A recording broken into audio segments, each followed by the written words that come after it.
of Life, brought to you by Duz, D-U-Z, Duz, the new kind of soap that does everything in your wash.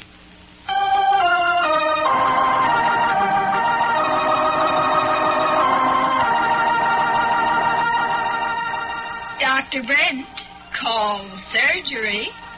Dr. Brent, call surgery. Dr. Brent, call surgery.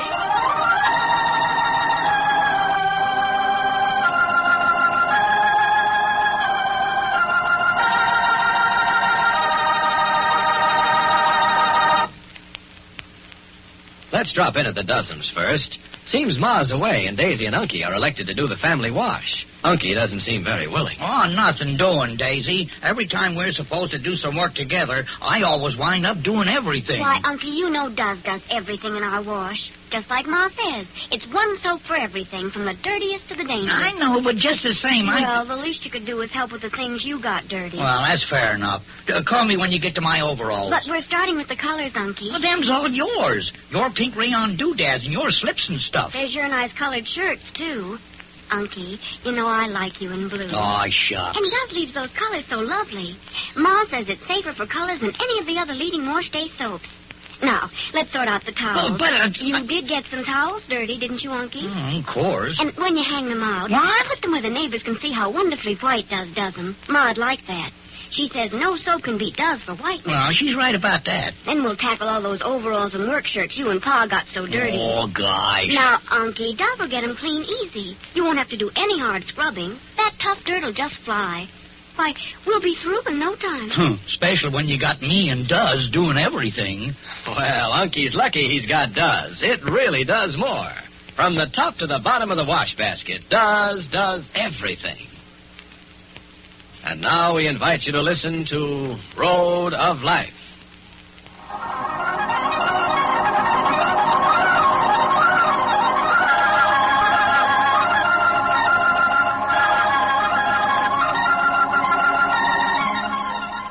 The scene is Ella Fitzpatrick's office on the 9th floor of the New York Dispatch Building.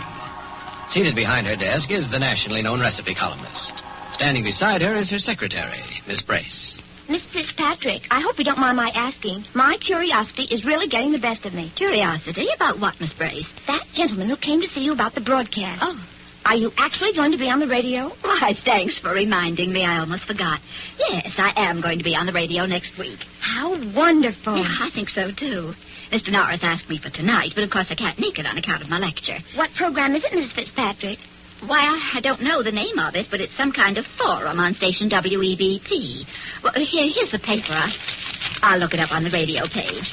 Maybe you'd like to listen to it tonight, and tomorrow you can tell me what it's all about. I'd love to. It wouldn't be a bad idea for me to know a little bit about what goes on that program. Carol might like to listen, too. Let's see now. That's funny.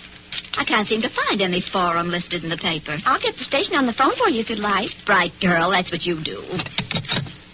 Ella Fitzpatrick's office. Please connect me with station WEBP, will you? They're getting it. Oh, I've always wanted to be on the radio. I'd like to have a program of my own someday and tell all the ladies... Hello? One moment, please. Miss Fitzpatrick calling. Thank you, dear. Hello? Yes, you can help me. I'd like a little information, please.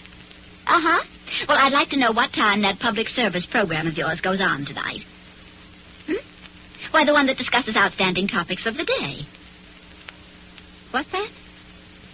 No discussion program tonight? Oh, you must be mistaken. Perhaps you'd better connect me with someone else. But the manager himself was just here in my office and told me about it. Well, I don't know the name of it, but Mr. Norris said it's been on the air for 6 years. Oh, Mr. Norris, the manager. What's that? Loughlin? Well, don't you have anyone there by the name of Norris? I see. Well, thank you. Thank you very much. I must have made a mistake. Now, what do you think of that? I don't understand, Mrs. Fitzpatrick. There is no Mr. Norris at WEBP, and they don't have a discussion program on tonight. How do you account for it? I mean... Oh, I sure fell for that one, didn't I? Oh, it's as plain as a nose on my face. It is? Of course. It was just a practical joke. That's what it was. Some of those boys in the editorial room are acting up again. But I'm not going to mention it to a soul. I won't give him the satisfaction of knowing I was fooled. No, indeed. Well, pretty clever, though. I'll have to admit that. That fellow who came in here was mighty clever.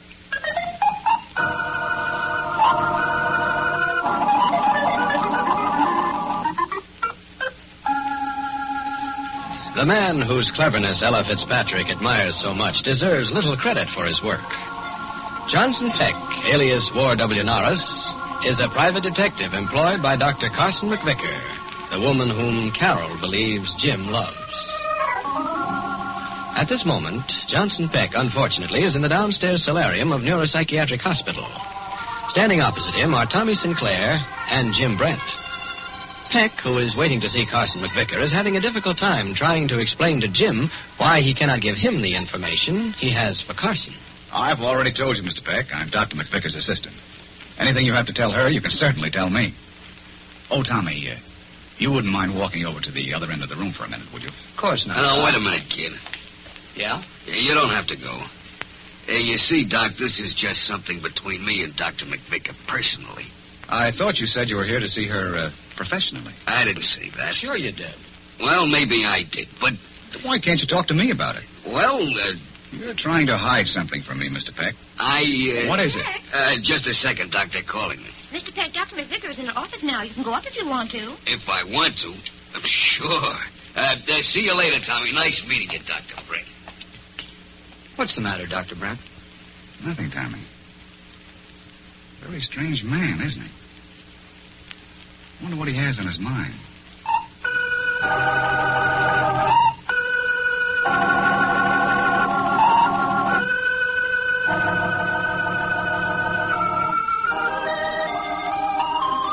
What Johnson Peck had on his mind, he quickly related to Carson McVicker. Upon arriving at her office, he was ushered in immediately. Once he described what had just happened with Jim, he plunged into the information about Carol and Ella Fitzpatrick. It was a pushover, Dr. McVicker. The maid at the hotel told me that Mrs. Fitzpatrick was the recipe columnist on the New York Dispatch. Of course, that's how I heard her name.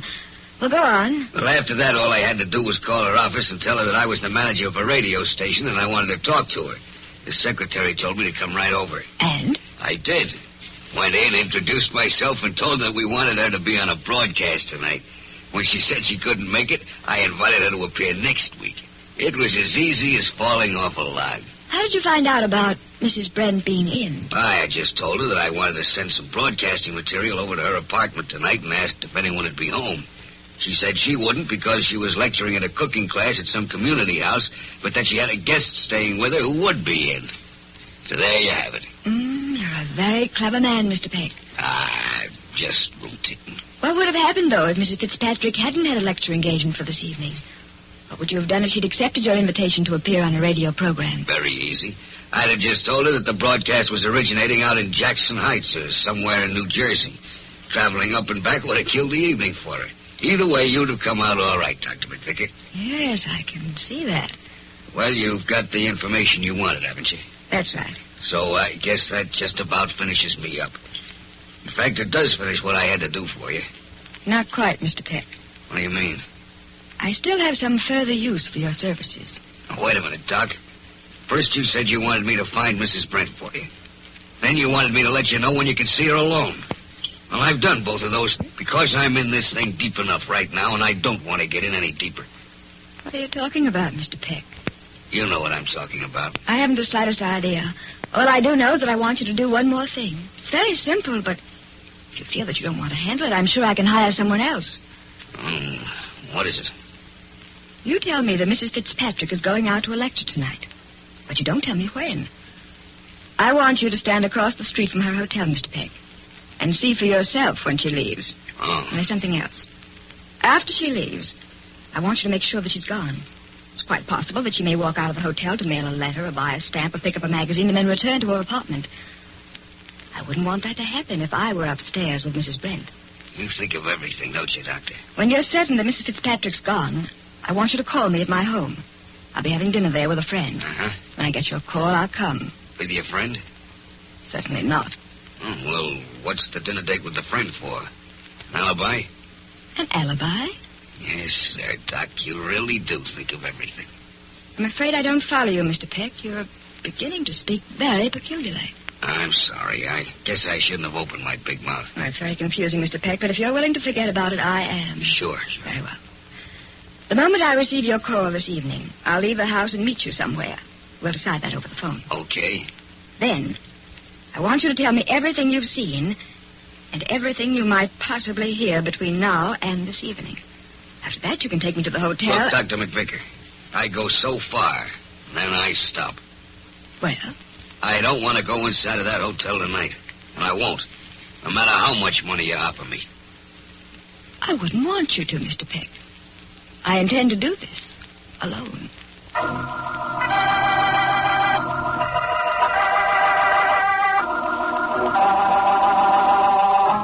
The stage is now set.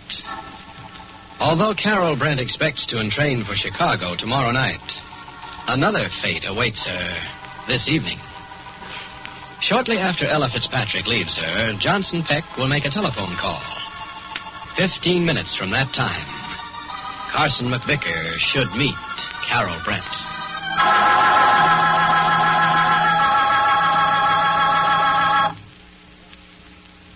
You are listening to Road of Life. Now, here's a story about a man who was sent to the store one day for a box of Does for his wife. But he bought another soap. And say... Was I ever in the doghouse? You should have heard my wife. You'd think she'd never heard of another soap in all her life. Well, that's because there's never been a soap quite like Does before. You see, this new kind of soap does everything in the wash. And what's more, Does has everything for dishes, too. Suds that stand up till the last dish is done, fast action on grease, and yet Does is kinder to hands than any other leading wash day soap you can get. Does leaves hands so beautifully smooth. Say, no wonder my wife bawled me out. Her hands are something she's mighty fussy about. And the heaps of suds Does makes. Why, they just last and last. There's no need to keep on adding soap. And can Does cut tough grease fast? Say, Does just races through it without hard scrubbing, too. You see, that's why Doesing the dishes is what ladies want to do. So remember, it's best to buy Does. You're telling me? 'Cause in the dishpan, too, Does does everything. Yes, sirree.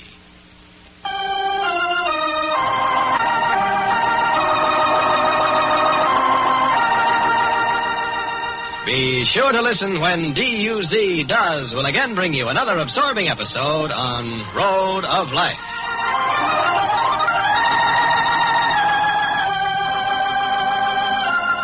This is Clayton Collier saying good day for the makers of Does, the soap that does everything in your wash.